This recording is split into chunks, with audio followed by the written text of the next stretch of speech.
Magandang gabi sa ating lahat. Ako nga pala si Binibining Liza Baleong Aseo at tatalakay natin ang pagsusuri pang nilalaman sa sukat ni sa pag-ibig sa tinubuang lupa na ginawa na tula ni Andres Bonifacio. Sa sukat ay karaniwang lalabing dalawahin ang sukat, ngunit may kalayaan at paglihis sa ilang taludtod.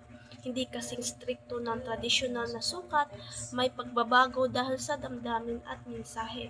So, dito ay ang kanyang ginamit sa kanyang tula ay hindi kasing tradisyonal na ginamit na tula. Ito ay dahil sa kanyang paggagawa ng dahil sa damdamin na kanya ipinapakita sa kanyang tula. Susunod naman tayo sa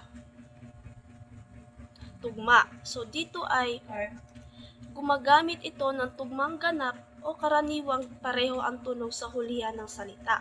Minsan naman ay di tugmaan. May pagkakaiba ang tugmaan depende sa saknong. So dito ay ipinapakita sa tulang ito na may ibang saknong na hindi magkatugma ang tunog at ang iba naman ay di tugmaan ay dito ay nakadepende lang sa kanyang ginawang tula sa bawat saknong.